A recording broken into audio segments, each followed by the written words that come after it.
Good morning.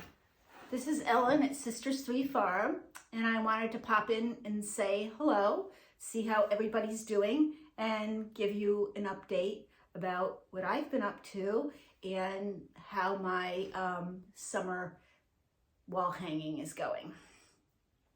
So I just got back from a nice hike with my daughter at Acadia National Park in Maine. It was great to get away. Do hiking. We did a lot of hiking. I didn't get a chance to do any sketching or drawing, but it was really relaxing and inspirational. I always come away from a trip away from home with some ideas of what I'd like to do in the future. In fact, sometimes I have so many ideas I just never even get to them, but that's life. So I'm back home playing catch up like everybody does when they've been away. Trying to catch up with grocery shopping, laundry, taking care of the dogs, all that kind of stuff. But I did have a little bit of time on Sunday to sit down and do a little rug hooking.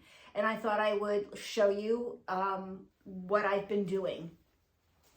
What I did is I reached into my stash and I pulled out some stuff that I had hidden away. And this is the yellow that I'm using for my chicken's legs and the words summer. This was wool that I had dyed for someone that requested me to dye for them.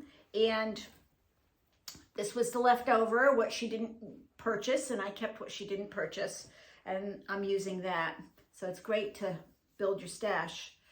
This is the blue that I'm using for the water. And the way this piece came about was I do dye wool, and I use the little measuring spoons called the Graze dye spoons. And after you've dipped them into dye and used it, you swirl your dye spoon around in a cup of salt, and that cleans the spoon off. When your salt gets really kind of dark and heavy looking, you can use that to sprinkle over another piece of wool, and you can get some pretty interesting results. And it's got some greens in there and some gray, blue, and blue. And I thought, why not use this for my water? My sand, I also had in my stash. This is a nice plain over natural looking kind of camely, brown, sandy, and this is over a textured piece. And I like my wools to be imperfect when I'm doing things like this. I like them to have different areas of light and dark because it adds interest when you're hooking. So those are my the wools that I'm using in the rug next.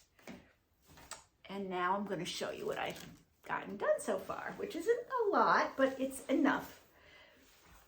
It's progress. So there's my chicken, and you can see I've got her glasses done, her comb, the swimmy tube.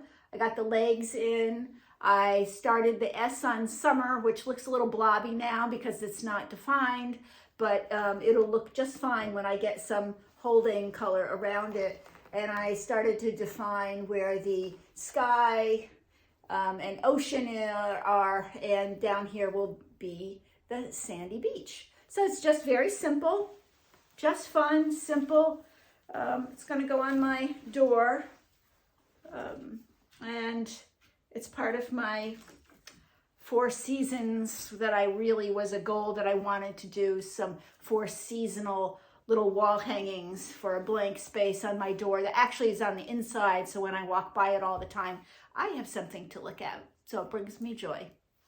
So I hope you'll share with me how your projects are coming along, what you're hooking that brings you joy, or maybe even at the moment a little frustration, because that happens too.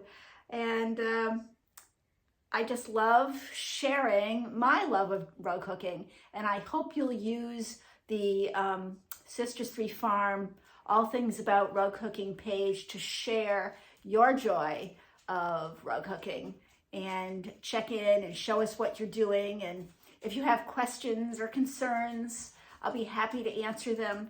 So I look forward to seeing you on Facebook, and have a great day.